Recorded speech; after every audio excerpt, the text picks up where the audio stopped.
வணக்கம் நண்பர்களே, உங்களுக்கு பிடித்த அழகான கதைகளின் உலகத்திற்கு வரவேற்கிறோம். இது உங்கள் ரோஸ் தமிழ் ஸ்டோரிஸ் சேனல். இங்கே தினமும் புது புது விலங்கு கதைகள், நல்ல பழக்க கதைகள், அழகான நீதி கதைகள் உங்களுக்காக.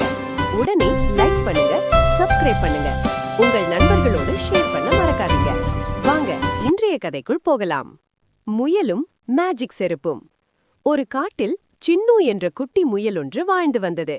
அது காடு முழுவதும் ஓடிலாடி விளையாட மிகவும் ஆசைப்படும்.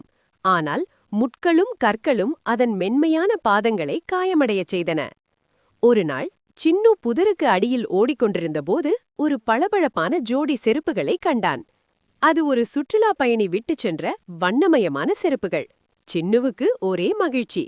அது மெதுவாக அந்த செருப்புகளுக்குள் தன் கால்களை நுழைத்தது. அடடா, இப்போது என் கால்களில் முட்கள் குத்தாது, நான் ஒரு ராஜகுமாரன் போல இருக்கிறேன் என்று பெருமையோடு காடு முழுவதும் வலம் வந்தான். செருப்பு அணிந்திருந்ததால் சின்னு தன்னை மற்ற விலங்குகளை விட உயர்ந்தவனாக நினைத்தது.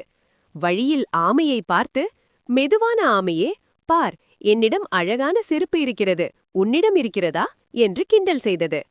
தூக்கத்தில் இருந்த கரடியை பார்த்து, பெரிய கரடியே, என் செருப்பின் அழகை பார்த்தாயா என்று வம்பு கிழித்தது.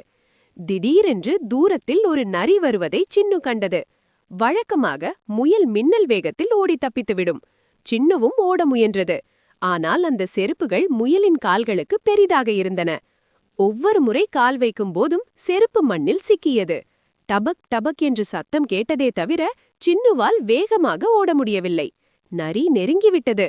சின்னுவுக்கு அப்போதுதான் புரிந்தது, தேவையில்லாத இந்த ஆடம்பரம் தன் உயிருக்கே ஆபத்தாகிவிட்டது என்று. உடனே சமயோசிதமாக செருப்புகளை கழற்றி எறிந்துவிட்டு தனது இயற்கை கால்களால் ஒரே தாவலில் புதருக்குள் மறைந்து தப்பியது. இந்த கதையில் நமக்கு கற்றுக்கொள்ளும் பாடம், நமக்கு வசதியாக இல்லாத ஆடம்பர பொருட்கள் ஆபத்தையே தரும்.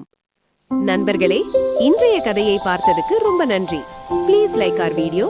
எங்களோட ரோஸ் தமிழ் ஸ்டோரிஸ் சேனலை சப்ஸ்கிரைப் பண்ண மறக்காதீங்க.